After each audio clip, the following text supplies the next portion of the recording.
Welcome back, everyone. For today's video, we are going to be taking a look at game number 2 in the Fisher Random exhibition being played between Grandmaster Fabiano Caruana and the 5-time world champion Magnus Carlsen. Now, Magnus got off to a red hot start yesterday. I'm mixing up my words a little bit, but we'll keep going by winning in the first game with the white pieces. Now, today they play with a new setup. The pieces get rearranged on the back ring, and right from the get-go, it seems apparent to me that in a situation where Fabiano must win the game, he is not blessed with a favorable position. Now, the reason I say that is that when you play Fisher Random chess, the first thing that you look for are weaknesses in your opponent's camp. Now, Fabiano is the white pieces, and as we look at the setup, you'll notice that all the black pawns here are guarded. Queen guards these two, king guards these two, rook guards this one, bishops guard the rest of the pawns. So with no apparent obvious weaknesses and Fabiano needing to win this game, it's not looking great. That being said, Fabiano does have the white pieces and there is a premium on that. All right, so Fabiano with the white pieces, must-win situation. If he does not win this game, he loses the match. So we get the starting move c4 here from Fabiano, and now Magnus plays the move c6. Here we get d4. Fabiano's opponent Magnus plays d5, and now we have a semi-Slav. Now, normally when you play a Slav, you have a queen on d8, you have a rook on a8. A lot of pieces are kind of misplaced here, but the rooks on d1 and d8, both sides are trying to claim a bit of the center. Now here Fabiano plays move c5, and I think that this move is definitely a move that was induced by the fact that Fabiano is in a must-win situation, because here c5 looks a little bit awkward, giving black a bit of a big black center here. Black can play e5, activate the bishops right away, and it doesn't feel like it's quite that precise. Now, that being said, you can also tell from the eval bar that black is very slightly better here, but I think from Fabiano's standpoint, knowing that he must win, when he goes c5, he has another point behind it, which is that the black knight on a8 can no longer go to b6. Pawn prevents that, whereas the white knight can go to b3 and potentially a5. So Fabiano is arguing that his knight on a1 has better access points than knight on a8, and in spite of black being able to play e5, there will be a lot of action. So here Magnus plays move h5. Now, another theme that I noticed when I played in a Fisher Random World Championship match against Magnus Carlsen in 2018 is that generally when you have a queen and the rook on the edge of the board, whether it's the G or the H files or A and B files, normally you want to push P. The computer almost always likes it, whether it's H5, whether it's G5, you want to open up the diagonals and the files for the queen and the rook. So H5 might look a little bit awkward, but it is a standard theme in Fisher Random. So we get h4 here from Fabiano, and now Magnus goes knight to f6, and we get the move g3. Logical move here. Fabiano creates the connect 3 with the pawns and opens diagonal for the queen. Now here Magnus plays the move g6, and we get the move knight b3. Pretty normal. Fabiano trying to take advantage of the fact that his knight can go to a5 and black's knight can't go to b6 here, and the game continues with knight g4. Now we get the move knight d3 from Fabiano, and this is a move the computer says is a little bit dubious.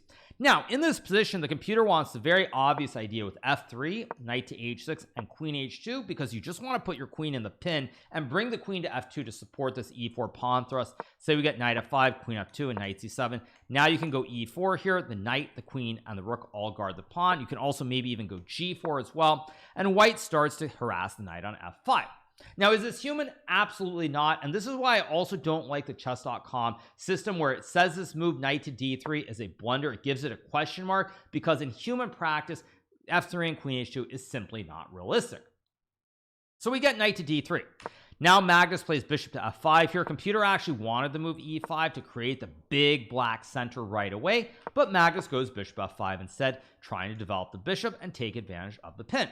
We get f3 from Fabiano, and now Magnus plays knight h6. Now, during the game, Magnus did give a confessional interview where he went in the box, gave his thoughts on the game, and in that confessional, he basically said that he felt knight g4, knight h6 was maybe a little bit unusual, but he wanted to provoke Fabiano into playing f3 and creating some weaknesses on the king side.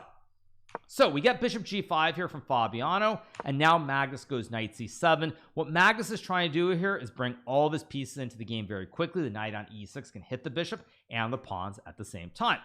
Fabiano castles his king, and Magnus goes knight e6.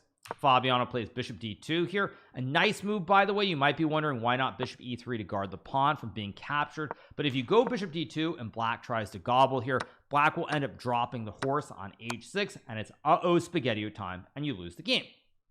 So After bishop d2, Magnus trades the bishop for the knight, and now he goes knight to f5. Now Magnus is lacking a little bit in the center here. These knights stop you from pushing the central pawns, but Magnus thinks that with the knights here, he can try to win some material.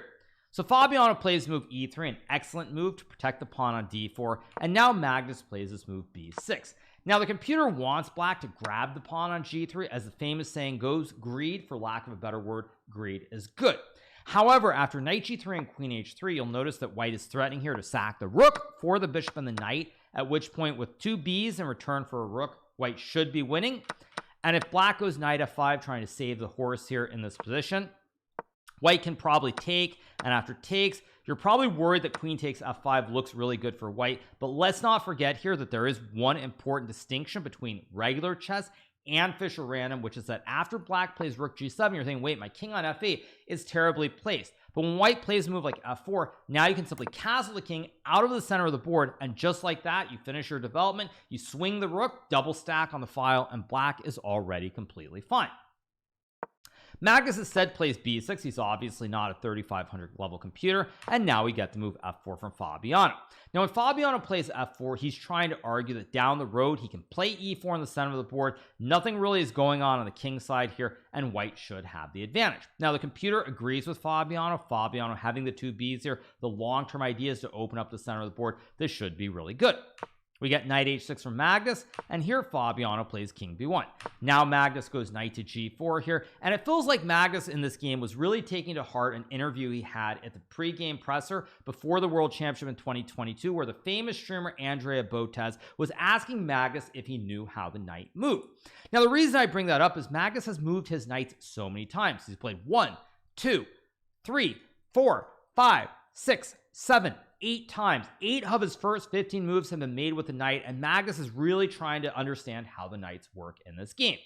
So after knight g4, we get queen to f3 from Fabiano. Fabiano obviously has watched his videos on the 31 basic tactics, and he doesn't want to allow knight to f2, forking the queen, the rook, and the bishop here. So we get queen f3. Magnus plays queen f6, and now we get rook to c1 here from Fabiano, trying to play on the c file. Magnus takes, we get takes, and now Magnus plays the move e5. And this really showcases how strong of a player Magnus is, because frankly, when I was doing my live stream on Kick at the time, to me, I thought that b5 would make a little bit more sense, because if white goes knight a5 to hit the pawn, you retreat the knight, and now the c file remains closed here, and you can try to use these knights to attack the center once again. But Magnus takes, and this is the correct move, by the way, because everything he plays here with e5 is the absolute top computer line here. Black is trying to take advantage of this pin on the f file, and additionally, when you look at this position, you're probably thinking, well, what's going on? The bishop on b8 is kind of walled in by the pawns. It's a very passive bishop. White has rook c1 to double stack on the file and put tons of pressure on this pawn here, and it's looking very dire. But when Magnus plays e5, Fabiano captures, we get bishop takes, and even though white is better, now you've got a wooden shield in the middle of the board, a very active bishop and a queen on the diagonal, and even though white has an advantage, now the black moves become a little bit easier because you're very close to finishing the development. So here we get rook g to c1 from Fabiano after a very long think. Computer does not like this move. It actually wants rook to c2, and after rook b8 and bishop c1, black can castle the king. And now after rook to f1, let's just say bishop d6, for example, and white goes to e4. Eventually, the diagonals are starting to open up here. Black also has a weak pawn on c6, so white is starting to take control of the game. But Fabiano, being the great calculator that he is, he tries to work out a very long line with rook c1, and I think Fabiano forgets one of the rules of Fischer random. So we get takes, Magnus goes knight to e5 here, forking the queen, the rook, and the bishop at the same time. If white were to take the horse, you lose your queen, you do a Botez gambit, and you resign on the spot. So Fabiano takes the queen, Magnus takes the queen, and now we get to move king b2. Fabiano could have also considered bishop b4, checking the king, king g7, and sacking the rook with rook takes pawn, but after takes, check, king e6 takes here. Black can play rook b8, and after king a3 and a5, even though the king is a little bit loose here, like there is a check, king f6 for example, with the open b and c files here for the 2 towers, black should have enough play to avoid losing the game. So Fabiano takes instead. We get takes, rook c7, and now Magnus castles his king. Now I haven't seen the post-game match because obviously we're doing this recap as quickly as we can, but I suspect that Fabiano simply forgot that black could castle the king. And in Fisher Random, it does happen sometimes. You might be thinking, oh, how embarrassing. Fabiano, great chessplayer, doesn't even know what castling is. But in Fisher Random, it's very easy sometimes to forget about such moves because you sort of forget the king can castle, whether it's this way or this way. Like one fun line here is, let me just set up a position, is say you get rook h8. I'm just going to set up a position. What's a good example? This is just an example to set up, you guys, where I'm going to put the rook here. Actually, no, I figured it out. I'm going to put the rook here, and I'm just going to keep making a couple moves, just to illustrate the point. And you get some position. How do I do this? You get some position.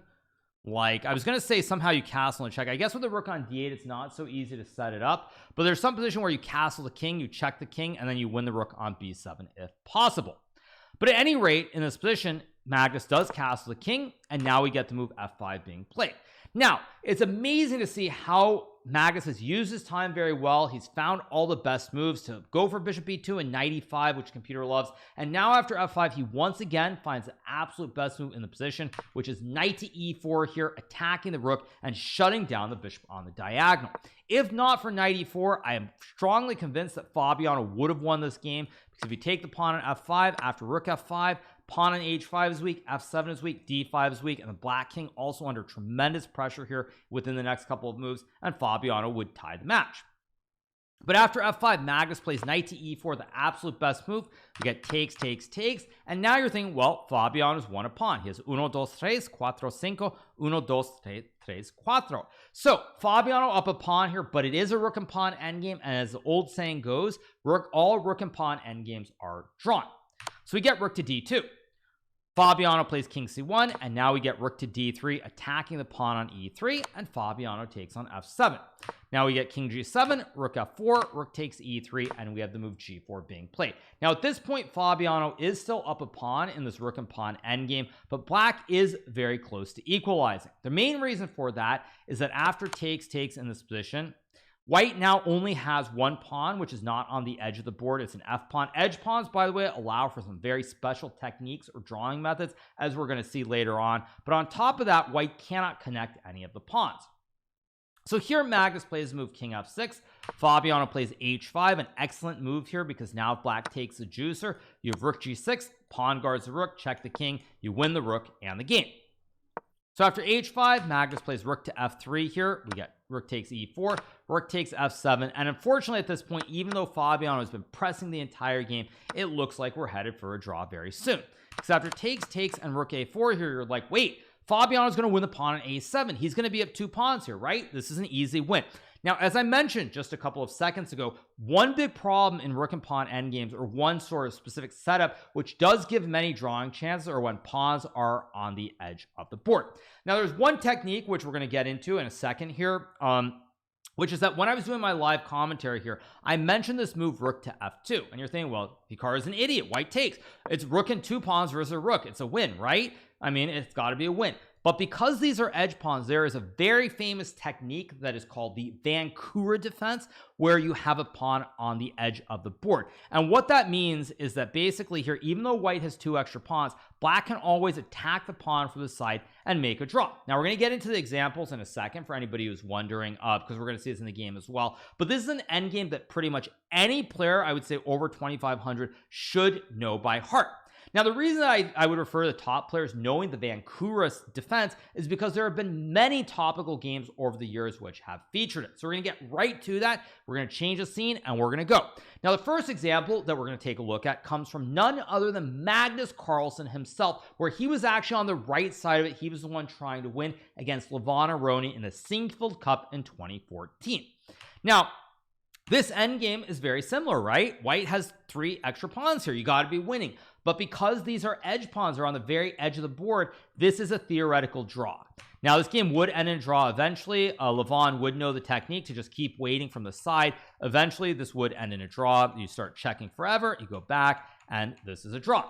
So the game eventually would end in a draw many moves later here with king versus king, and that's how it goes. One example. Next example was a game that featured none other than yours truly, the famous streamer Hikaru. He had this in a game where he was playing against where he was playing against none other than Timur Rajabov in the Gashimov Memorial, also in the great year of 2014, where he got into the classic Vancursed setup with Rook A5, and then eventually at the right moment waits with Rook B5, and now we get Rook B6 and Rook C6, and you just wait forever on this B6 and C6 square, and Timur would force a draw very soon.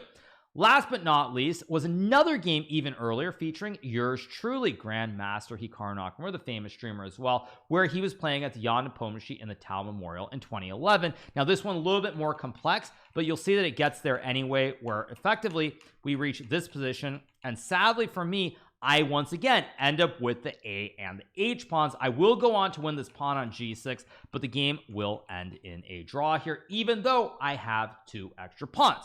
The last little reference I want to give you guys, of course, is that there is an article on Wikipedia, which is where we all go to learn all of our basic stuff. And as you can see on Wikipedia, we get to this bit where it talks about the Vancouver position C diagram is a drawing position with a rook and rook's pawn versus a rook when the pawn is not beyond its 6th rank and the stronger side's rook is in front of the pawn.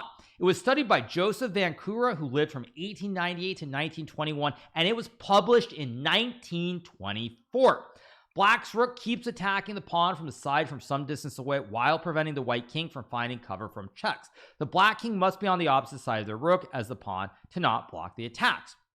The black rook moves behind the pawn as soon as the pawns move up to the 7th rank. Also, black's king must be near the corner on the opposite side of the board if the pawn advances to its 7th rank, so white rook cannot check the black king and then support the advance of the pawn or sacrifice his pawn to skewer black's king and rook on the 7th rank as the section above. Now this poor guy Joseph Vancouver, he did not live that long. As you can see, he died at 23 or 24 years of age.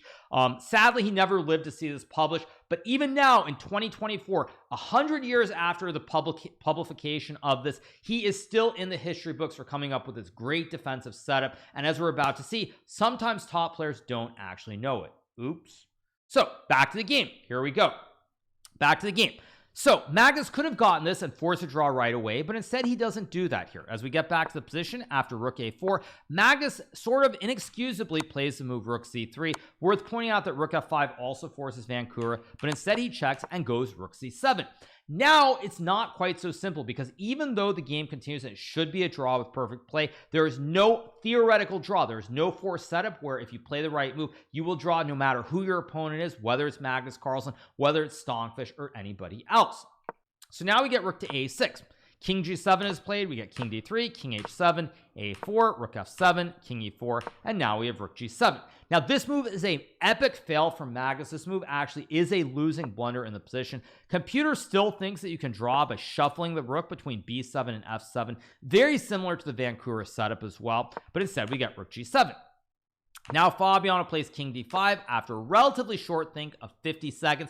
In this position, if Fabiano were to play the move A5, he's actually winning here, because when black goes Rook B7, now you can bring the rook to D6. The rook is going to guard the wide peepos from the center part of the board, and after say Rook B4, Rook D4, Rook B5, Rook to B7 here, now white can infiltrate by bringing the king really close to the queenside pawn. Just one sample line I'll show you guys. You get some position like this, and now after Rook D7, Rook F5, and A6, white is winning the game, because here you get the king next to the pawn and then you move the king away, and with the king so close to the pawn, now you win. Instead, Fabiano plays King D5. Now we get Rook F7 played. Fabiano plays Rook E6, and here Magnus makes another blunder with the move Rook to F4. Computer here thinks that after the move A5, this is still a draw. Frankly, at this point, it's very tricky here to play such a move, because you feel like there's Rook A6 winning the pawn, maybe even King C6 to bring the king really close, but computer still thinks it's okay. Instead, we got to move Rook to F4, and here Fabiano plays A5. Now we get to move Rook to F5, and here we have the move Rook E5, Rook F6, and Fabiano plays the move Rook E7. Now this move is still winning, but only because when the king goes back to G8, white can play this move, I believe, Rook to E5 and reach the theoretically winning position again. But after king to G8, Fabiano inexplicably plays the move Rook takes A7, taking the poison pawn and allowing Magnus to set up the Vancouver defense, after which Fabiano will have zero chances of ever winning the game. Now at this point in the game, Fabiano's heart rate was starting to explode. It was near 150 or maybe above Magnus's heart rate, around 100. They're wearing these heart rate monitors during the game, and I suspect that Fabiano simply lost control because of this. Now, To me, this is just unacceptable as someone who has played chess at the top level to not know this setup. It did not seem apparent to me that Fabiano realized that this was a theoretical draw. So this is not meant really as a slight or anything of that nature, but perhaps Fabiano should study some more rook and pawn endgames rather than just openings, because he misses a golden opportunity to win this game against Magnus and tie the matcher when he takes the pawn, because now after rook f5, king c4, king to h8, this is the Vancursed setup here where white is up 2 pawns, basically the same position except with colors reversed that I had against Nepo, also as we saw in the game between Magnus and Levon here, and now there's no chance to win. So we get a6 here from Fabiano, and now Magnus plays rook f6, spying the pawn forever. Very important here that you don't play a move like rook h5, because after rook b7, if the rook gets free here to go to the side and escort the pawn up the board with the king so close, white will always be winning. But in this position, after rook f6, you cannot move the rook to the side without hanging the juicer. And if you move the king to guard the pawn, now I start checking you all over the board. The moment you go away from the protection, I go back to attack the pawn, and this will be a draw. So here we get king d4. Magnus plays rook c6. Now the rook is just chilling on the 6th rank here forever. We get king e4, rook f6, king e5, rook c6, king f5, rook b6, king g5, and now we have rook c6. King f5, rook d6, king e5, rook c6, and now Fabiano decides to check. Now, as I said, Fabiano could, of course, run the king all the way over to the b5 square eventually, but black will always check. If you try to keep the king guarding the pawn, whenever it's guarding, I just always check you the moment you go off. Then I attack the pawn again, and you can't move the rook away from the board. So back to the game. After rook c6, Fabiano plays rook to a8 check. We get king h7, and now we have the move king d5. Magnus continues to chill with rook to f6, keeping the rook on this file or on this rank to attack the pawn. We get king c5, and now Magnus decides to check. We get king d6, and Magnus checks once again. Here we get king to e7. Magnus plays rook c6. As I mentioned before, this rook is just very clearly chilling. So here we get rook to a7, and now we have king to h8 played. Fabiano goes king f7, rook to b6 again. We get king to e8, rook to d6, rook to a8, and now Magnus plays king h7. Important to not lose control and play a move like rook to c6 here, because then white has king d7. This is, of course, one of the 31 deadly basic tactics in the game of chess, where you create a fossil by checking the king, and then you win the rook on c6. So Magnus goes king h7, we get king e7, rook to c6, king e8, rook to d6, king e7, rook to c6, and now Fabiano plays king d7. Here we get rook f6, and now Fabiano plays the move h6. Now, one last point which I haven't really explained yet in this endgame, which you're probably wondering, is what happens if white goes a7. Now, if white goes a7, the pawn is one rank away from queening. You're pushing the p. You do not check from the side anymore with rook to f7, because when I move my king away, I'm going to check you on the h8 square. I guess king e6 is a forced win here because the rook doesn't have a check anymore. King 6 might allow rook f6 with Vancursed again. And when the rook goes here, then you check, sacking the rook and queening the pawn and winning the game. So when the pawn gets to the 7th rank, now you attack the pawn from behind. Rook still can't ever move without the capture. And when you bring the king close, I just wait. And as soon as the king guards the juicer, I just start checking you forever. If you try to wait right by the pawn, I'm just going to keep checking you until you go away. And as soon as you go away, then I go over attacking the pawn once again. If rook ever moves, you lose the pawn. King comes close, I check. Very basic draw. So Fabiano plays h6, and here Magnus plays rook takes h6. Not necessary. You could also just play rook b6 and draw the game, but he takes. We get the move rook to a7. If you play a7 here, again, rook a6 draws, and after rook a7, we get the move king g8. Fabiano plays king c7, and now we get rook f6.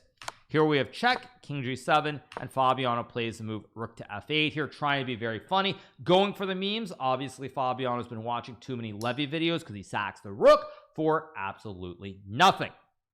Now, Fabiano could have played king b7 here, but Magnus would again just keep checking the king forever. And as soon as the king goes back far enough, you go back, attack the pawn to draw. So we get rook f8. Magnus plays rook takes rook. We get a7, check, king b6, and Magnus sacks the rook. We get king takes rook on a7, and the game ends peacefully in a draw after 78 moves.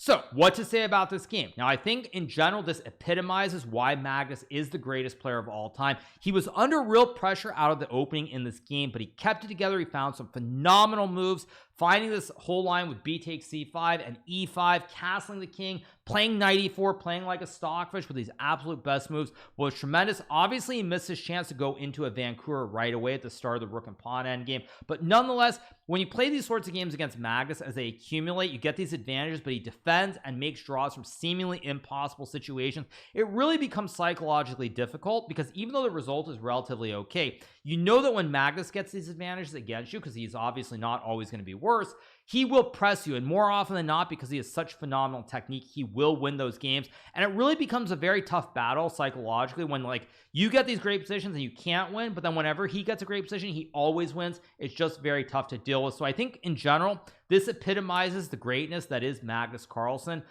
because he was under pressure in this game, but he kept it together, he gets a draw, and he wins the match. Now, from Fabiano's standpoint, this has to be a massive disappointment. Maybe not the fact that he drew the game, because you can look at the positive where he was putting pressure, but to allow Magnus to get into a theoretical drawn endgame, and at least from my perspective, an endgame that would appear that Fabiano did not actually know, this Vancursed endgame, it has to be truly disappointing to end up in this situation in spite of the potential positives, because he did have a great chance to win this game, but at the end of the day, he's unable to win the game. We see why Magnus is Magnus, and Magnus does showcase his great power. So that is the end of the match. Magnus wins 1.5-1/2. There will be a freestyle chess tour starting in February of 2025 with an event in Weisenhaus, Germany. I do believe that I'm going to be playing there, so we'll see some more Fischer Random in the near future. I have some skepticism about it on some level just because of the games and the openings, but you know, it is something new that's being tried, so we'll see if it's something that casual fans can get excited by. But that is going to be it for right now, so I hope you guys have enjoyed this recap from the Freestyle Fischer Random event, exhibition I should say, being held in Singapore ahead of the World Championship match between Ding and Gukesh. If you are not already subscribed to the channel, make sure that you smash that subscribe button below, and in 2 days time we'll start covering the World Championship between Ding and Gukesh, live commentary, recaps, and everything else, so stay tuned for that. But I hope you guys have enjoyed the exhibition, and I will see all of you guys very soon. Hope you enjoyed it and have a great rest of your day. See you. Bye.